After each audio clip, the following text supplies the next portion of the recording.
Baltimore Ravens want to win a Super Bowl, but is this year a Super Bowl or bust year for them? All that and more coming up next year on Locked On Ravens.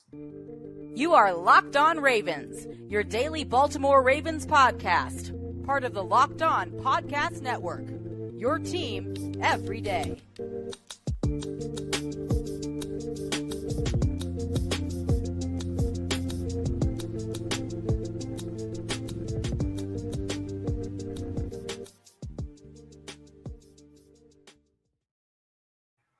Welcome into another edition of Locked On Ravens, your daily Baltimore Ravens podcast. I'm here with you, your host, Kevin Ostraker of Ravens Wire, here on the Locked On Podcast Network, your team every day. Thanks so much for being here and making Locked On Ravens your first listen each and every day, as we are free and available on all podcasting platforms. That's in YouTube in video form and audio form, wherever you get your podcasts. Be sure to subscribe. You're not missing any content. If you want to maybe watch one day, then listen another. We have that for you 5 days a week. Plus bonus content. We will have a bonus episode coming out on Sunday again. And our guest was the bonus episode for last week in Qadry Ismail. We talked about a lot on that show, but we didn't know about Dalvin Cook and that whole thing. So we'll get into Dalvin Cook a little bit here today as well. First, though, today's episode of Locked On Ravens is brought to you by Gametime. Download the Gametime app, create an account, use code Locked On for $20 off your first purchase. Q, this is a big week for the Ravens, but not for them in terms of playing. They have a bye. They're going to know their divisional opponent, I believe, after that Sunday at 1 p.m. game. Steelers and Bills will be playing that 2-7 game. The Ravens want to win a Super Bowl, and they now have the luxury of resting up for a week. And I think we kind of see these injury reports throughout the entire league, like Cleveland and Houston. Those are some lengthy ones, so it kind of puts that rest in perspective a little bit. It does. I tell you what, this is a new season. The key to playoff, if you can do a few things. One, big plays, period, end of discussion. If you can make big plays, I don't care if you go all the way back. For me, I'm a dude that can go back as far as 2003 and remember clearly that kind of playoff run was a special one with all the different teams. There was so much drama. There were games that went to overtime, but the one thing that was a common thread was the big plays. So if you can make big plays, that's going to help you. Health is one thing, but depth is another. So you don't know if it's your time to be that guy to make the critical block. You don't know if you're that guy that is going to make that critical catch. You don't know if you're that guy to make that critical tackle. All I know is you got to be ready. You also, on the flip side of it all, you don't want to be that guy to make the critical penalty that can cost you unsportsmanlike conduct, a offsides, dare I say pass interference, offense or defense. You just don't want to have a bust. And all of that is what happens in the playoffs, and it magnifies times 10. And it's fun. It's awesome. It's pressure filled. It's who's going to blink first and how do you handle that? That's where, if I heard some players as far as their comments, I'm not going to watch because I'm about to get locked in anyway. And I can totally respect that. I can see that. But it should, in a sense, for some of the younger players, be on their radar just to kind of get a sense of like, all right, I can feel the intensity. You kind of want to feel that and sense that because you don't want to have it your first time when you're going out there and your own fan base at the vault is just intense. And you're like, oh, my God, this is my first time. So, again, I reference back to 2003 and all the different, drama. Heck, it was the Ravens who had rookie defensive player of the year in Terrell Suggs. You had a defensive player of the year in Ray Lewis. You had, offensive player of the year and Jamal Lewis, who rushed for over 2,000. And, you just had ballers. But on the other side, you had the Tennessee Titans. My God, man, the back and forth. And sure, who blinked? It was the offensive line and Jamal, who they were shut down that week. So my point is that for a young team, you want to be ready. Or if you're a young player on this team, you want to be ready. Go ahead and get a little peek behind the veil and see who's who, and then lock in. If you're a veteran, do what you do. Do what you feel you need to do to get yourself ready and to play well. But regardless, I'm super excited to see who the Ravens are going to be playing. Yeah, you want to know how good Q is at his job? He just did our entire second segment in that intro. So we're going to get into playoff expectations, but that was an amazing teaser for that, Q. But with this whole thing, I think there's a lot of conversation about this whole season and what it's been and what it can be. You kind of talked about that there. But then you kind of have the age-old phrase, right? Super Bowl or bust. And I think a lot of players use it, a lot of coaches, fans, right? But for this Ravens team, I think you can kind of take that two different ways. So let's start off with them winning the Super Bowl or them losing it. If this is a Super Bowl or bust year truly for them in terms of long-term future. For the Ravens, if they don't win the Super Bowl this year, every year is different, right? There will not be a year like this year, next year, or in the future. Every year, every season takes on a new shape in a new form. So, for example, this is the last year you're going to have Justin Madubuike on a rookie contract or Patrick Queen on a rookie contract. We'll talk a little bit more about some of these coaches and maybe they're going to get opportunities elsewhere.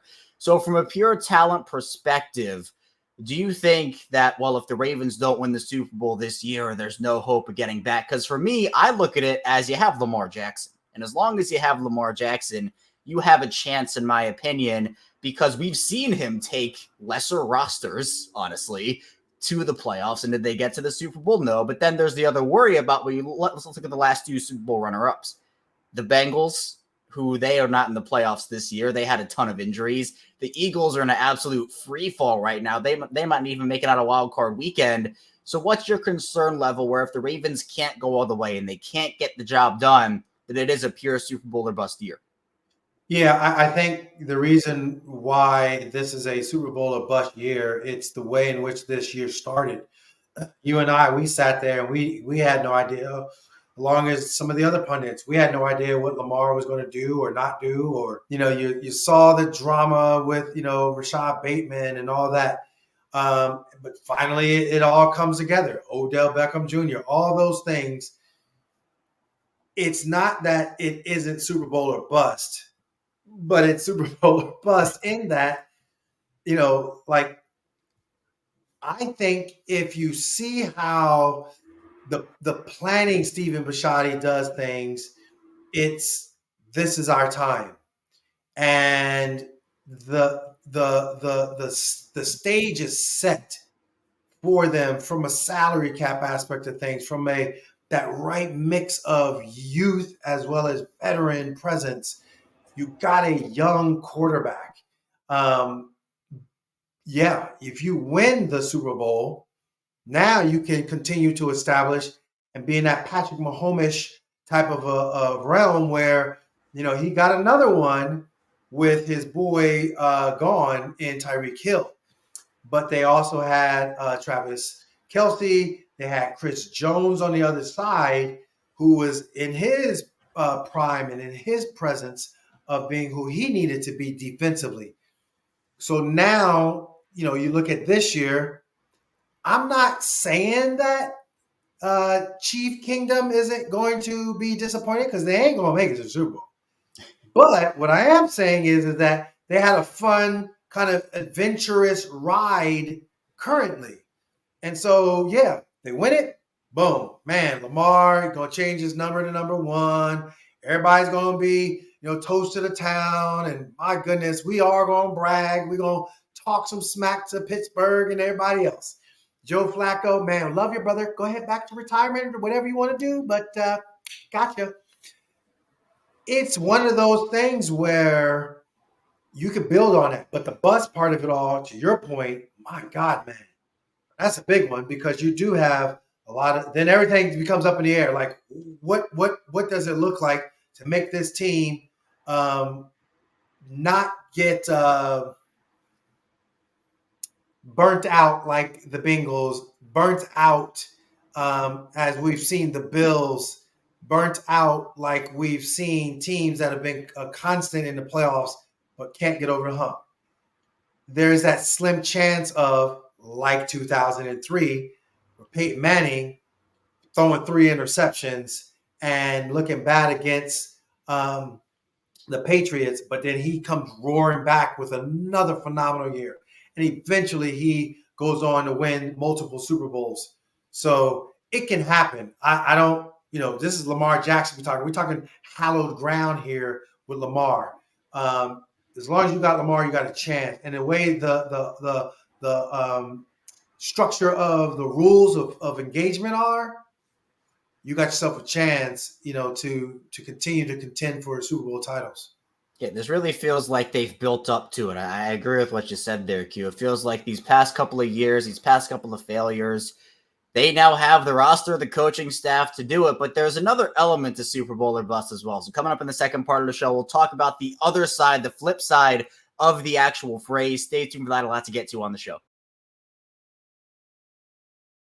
First, this episode is brought to you by Gametime, and there have been plenty of frustrating ticket buying experiences in my life. Sometimes I wasn't sure if the seats were good. Sometimes I couldn't find last-minute tickets, and sometimes there are just no good deals at all. But you shouldn't even have to worry when you're buying tickets to your next big event, because Gametime is the fast and easy way to buy tickets for all the sports, music, comedy, and theater events near you. With total last-minute deals, all in prices, views from your seat, and the best price guarantee, Gametime takes the guesswork out of buying tickets. Now, the Ravens don't have a game this weekend, obviously, with them being on their bye week, but the playoffs run through Baltimore, so Gametime will have tickets for the Ravens divisional round and hopefully AFC Championship games. In Gametime, the app there, ton of great experiences you can have over there, such as finding last-minute tickets, flash deals, and zone deals. Plus, they have views from all the seats in the venue. Gametime is the only ticketing app that gives you complete peace of mind with your purchase. You can buy tickets in seconds with 2 taps, and they're obsessed with finding ways to help you save money on tickets. With those zone deals, you pick the savings, and Gametime picks the seats for big time savings. Take the guesswork out of buying tickets with Gametime. Down the Gametime app, create an account and use code LOCKEDON for $20 off your first purchase.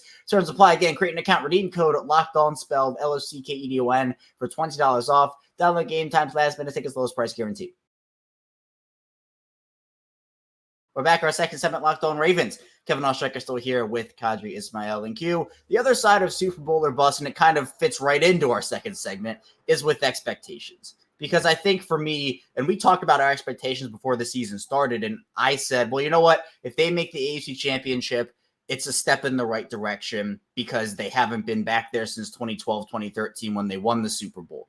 But I mean, this team is just so good, and they've been so dominant for most of the season, where my expectations almost has shifted a little bit to where if they don't make it out of the AFC, I think I'd be a little disappointed in kind of what happens. Honestly, if they don't win the Super Bowl, I think I'd be really disappointed because they just look so good and they've passed every test. So for you, is this a Super Bowl or bust season where if they don't win the Super Bowl this year, you're going to be disappointed with these expectations that I think they've earned? So here's the thing, because you're looking at, Pittsburgh's in the playoffs, but they really don't have a great offense. And, they're hanging on by the hair of their chinny chin chin now that TJ Watt. The Bills, they kind of had, this like roller coaster beginning, and they kind of started hitting their stride, but I think there's a little bit of fatigue there. Cleveland, come on, bro. Like Cleveland, they got a dominant defense. They got a strong run game, and they got some playmakers. With the tight end's name, David Njoku? It is Njoku. Thank you. David Njoku is a baller. Amari Cooper got hurt, but looks like he's going to be back. Boom, you got the kid Moore from the Jets, who is now on board, and you got Joe Flacco, January Joe. So, yeah, there's some that they sleep on them, watch what happens. Got Kansas City. Kansas City's Kansas City. What can you say? The Dolphins, although they do play Kansas City, and they've been hitting that injury bug. But do you hear me feeling like there's some dominant team? No, I just think that there's some good, strong football teams that are going to be competitive. And we faced them all. So you faced them all and you stared them down and whooped them. Then you go over to the NFC. Cowboys are going to be the Cowboys. Heck, you got San Fran, and you got to respect them. We don't know what the Lions are going to bring, but they could be kind of, the 2012-ish version of, the Ravens. Who knows? But then you look at what did the Ravens do to them currently? Whooped them. So I just think that the way in which this Super Bowl or bust mentality is, it's the way in which they match up against the AFC. But then if they get to the big dance, it don't matter who goes to the big dance. As long as the Ravens are healthy, I just like them. You got Matt, I was going to say you got Matt Stover. You got Justin Tucker. My God, man. GOAT. You got a locked in Lamar Jackson. Man, my goodness, man. Bruh, let's just say it. You got Todd Monken and you got Mike McDonald, and you got a head coach that knows to get the heck out of the way and then be able to foster different, relationship, communication flow to let it all gel together. Yeah, it's a good process. And look, I think it's 3 seasons. Regular season is 1, the playoffs are 2, and then the Super Bowl is 3. It's a season within a season within a season. You got to be ready for all 3 of those, and you have to shift your mentality each time. And really, it's after every game. It's, we're 1-0 this week. We got to go 1-0 next week. And that's Lamar's leadership and Roquan's leadership. They have that. Plus, obviously, John Harbaugh has those guys playing for each other, playing for themselves in a non-selfish way. I think everything's going right for them. And you hear Dalvin Cook. Let's talk about him for a sec, Q. He's been with the team for a week, and he spoke with the media. I thought you said, I'm sorry, you said Dalvin Cook, not Devonta Freeman. Oh, okay, go ahead. Should have been my legend Devonta Freeman. But it was Dalvin Cook. And look, I will say, good signing for the Ravens, but maybe Devonta would have been a little better. No, I'm just kidding. But with Dalvin, he's been with the Ravens for this is a week on Thursday. And for me, hearing him speak to the media, he talked about John Harbaugh, unprompted too. He was asked about, what is his role expected to be, and he was being with the team. And he said, I appreciate Coach Harbaugh so much. And then he said to the media, you guys would understand. He's just such a great person. And Dalvin's already buying into the culture. He's already bought in, it seems like. He's a South Florida guy. He's with the same agency that represents Zay Flowers. And, he talked to Lamar, talked to Zay and all those guys. How do you like this Dalvin addition? Because we know Melvin Gordon has the fumbling issues. We saw that against Pittsburgh in Week 18. Not that Dalvin is this saint who hasn't fumbled in his career. He has fumbling issues as well. But I think a running back rotation of Gus Edwards, Justice Hill, and Dalvin Cook for the playoffs sounds pretty good to me. It does. I think when you look at the bigger picture, it like what you were saying, the fact that he has this South Florida connection, guys, have an affinity for him. And I think that matters when you're talking, late in the season team chemistry.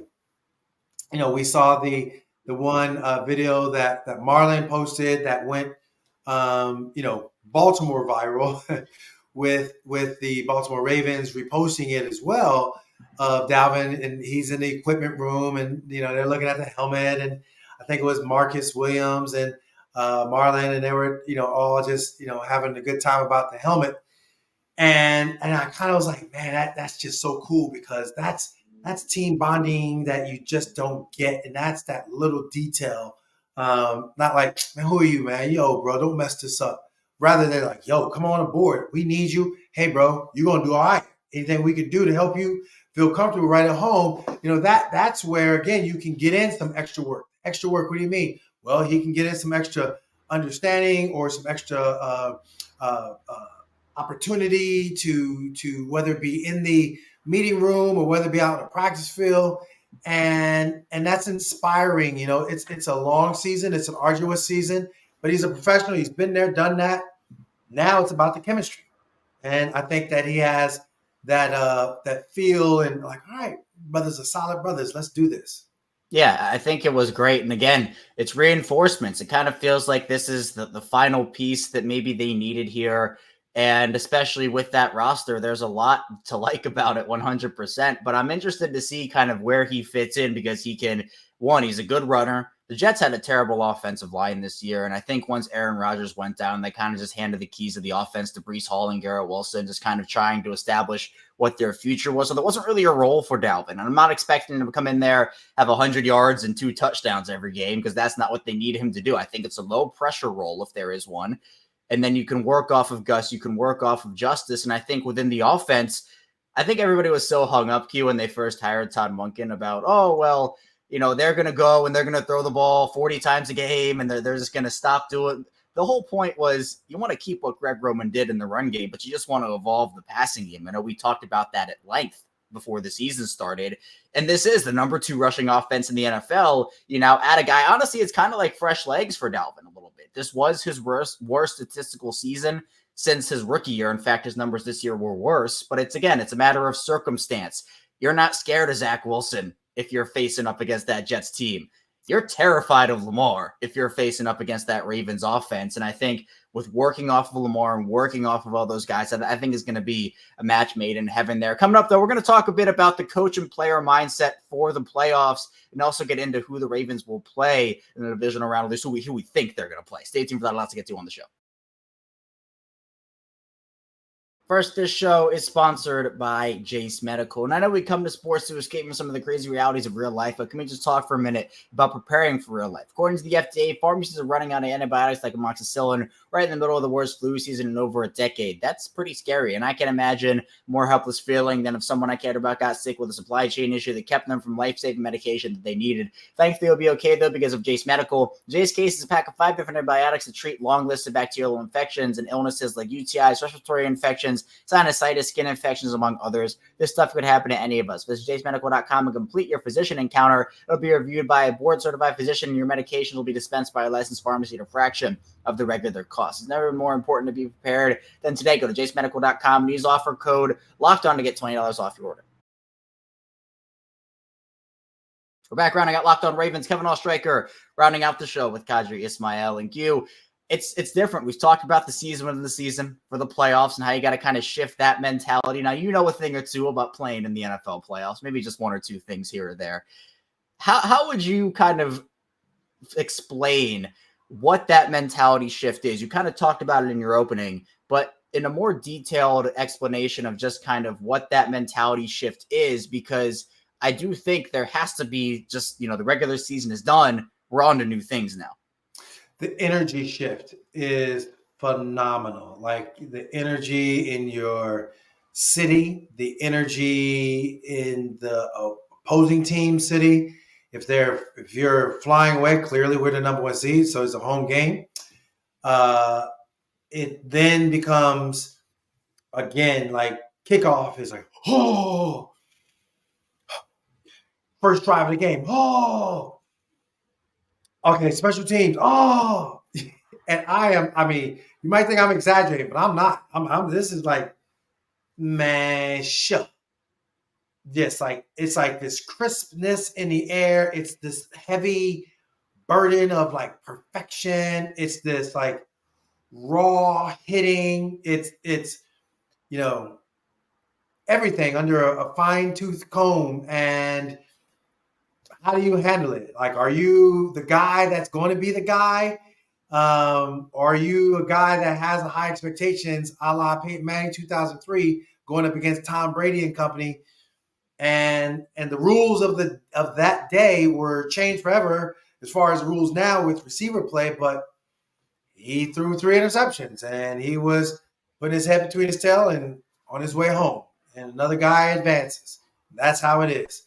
Like, you Jamal Lewis, man, I busted up the league. You can't stop me. I'm about to bust up an old division opponent in the Titans, and damn, they got us. Like it's that kind of intensity, but it's fun. I love it. Like it's like legacy time. It's awesome. It's like, am I going to be Anthony Mitchell? Because my guy Keaton Mitchell is going to be years later talking about how his dad, people showing him back when a block return for a touchdown. Like, that's stuff of legends, like when you sit back and look at what Lamar said in his opening press introduction. Deion Sanders asked, what are you going to give to Baltimore? Everything. They're getting everything from me. Believe that. And we're talking about a Super Bowl.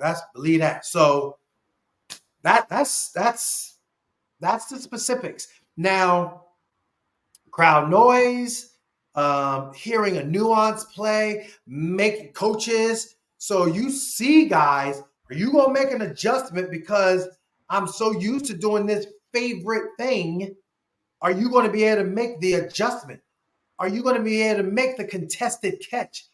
Are you going to be able to keep your lane the right way because you're trying to be a hero as opposed to doing your job? If you're Justin BK, are you going to do your job? Are you going to do your job if you're Kyle Van Noy? Got a lot of veteran presence. So I don't see him not. But those are things that you look at, and how do you handle it? I agree. 100. It's what you live for, right? I mean, that's why you play the game, to go out there and make moments like that in the biggest moments. And we're going to see a couple of assistant coaches try to do that with their offense and their defense, and Todd Monken, Mike McDonald, Anthony Weaver. And those three, what they have in common is they've been requested for some head coaching interviews. Mike McDonald, at the time of this recording, is now up to 4 out of the current 8 head coaching openings. Mike McDonald has 4. Todd Monken has 2. Anthony Weaver has 2. So I think that for me, the Ravens might be looking at losing a coach this offseason, and they're going through interview processes and kind of have that in the back of their mind. But how do you kind of lock in as a coach when you know you have this huge goal in front of you, but there are also other things that could be happening in the next couple of weeks, a couple of months? If I win, I get more money, I get leverage, I get opportunity. If I don't win, I might get some leverage, but like my leverage is not as strong if I don't win. I'm trying to win. If I am with the Ravens and we won, Steve Bisciott's going to love me more, give me more money. If I'm not with the Ravens, we win, and I go to another team because of me being a winner, I get that fat. And it was fat in 2012. Woo! I cannot wait to see what he's going to do current. If they pull that off, I'm walking up into the locker room. I'm Anthony Weaver. I'm McDonald. I'm Monken. And like, yo, we try to win. Y'all got anybody? No? You? No? You? What? No, you don't got one. I do. Here's how we get there. Here's the process. We're going to do this thing together, and it gives you a level of credibility. Yeah, I'm with you 100%. That's how it goes. And again, what you want to be focused on the goal you've been working towards all season. There are other goals that can happen after, but this is what you've been working towards. But Q, let's round this thing out here. Who do you want to see the Ravens play? If you had to handpick an opponent, they can play the Texans, they can play the Browns, the Dolphins, or the Steelers. Which team are you putting at M&T Bank Stadium in the divisional round? Easiest. Dolphins would be the easiest for the Ravens to play. They don't really know. The D-line had its way in the first game, and they were hitting. I think the O-line learned an awful lot, and for whatever reason, they hit their stride late in the year, which is awesome. I think if you then look at the Dolphins, so it's Texans, Dolphins, right? Did I say that? So the Dolphins, I think that they can do what they need to do against, Tua and company, and then at the same time, their defense is so banged up. For the playoff matchup, it's Cleveland Texans and then Chiefs Dolphins. Okay, thank you. So I would say Cleveland would be the hardest matchup because they know each other so well. Just the spirit of each city knows each other so well, and that's where both coaching staffs are going to have to throw in some wrinkles. And Cleveland got some ballers that can make it, life uncomfortable. So I would say Texans, then Cleveland, and then throw in the Steelers. Let us play them. Let us whoop up on them. Let us shut them up. That's kind of like, what I mean? Like my mind, I wouldn't just say, oh, just this one team. That was, if I had to play a team, man, bruh. That means the Chiefs got upset. Go ahead, we'll play the Dolphins. But if not, then we got to play Cleveland, so be it. That means they did their job and took care of the Texans. If, so be it. If the Bills just, mess it up, then bring on Steel City people and all the things that entails. We're going to whoop up on you, and we're going to show you what's what. We ain't having our JV squad like we had last time. And earlier in the year, y'all got the better of us, but I don't see our receivers dropping it like we dropped it earlier in the year. We're good. Yeah, I know how much that Steelers sweep hurt. I know how much it did, especially our conversations, Q. Didn't want to let him off the hook. Unfortunately, Lamar wasn't in there. I think it's a different conversation, though, if you got Lamar and Kyle Hamilton, Roquan Smith, all those guys. I appreciate you. Thanks so much for hopping on. Obviously, there's not a game this weekend, so we're not going to be talking about anything like that, but we will be talking about next week officially who the Ravens will play. So they get to rest, they get to relax a little bit. They'll have a stadium practice, so they're doing things a little differently. It feels like there is a game this week with how much they're practicing. And I'm kind of excited that it's not exactly what it was like in 2019. I know some fans are definitely a little paranoid about that, but I appreciate you, Q. Thanks so much. Absolutely. And be sure to stay tuned here. Locked On Ravens will be back here over the weekend with a bonus episode. That's all I have for you here today, though, on Locked On Ravens. We'll be back there with that bonus episode. Stay tuned for that. I'll see you right back here soon on Locked On Ravens.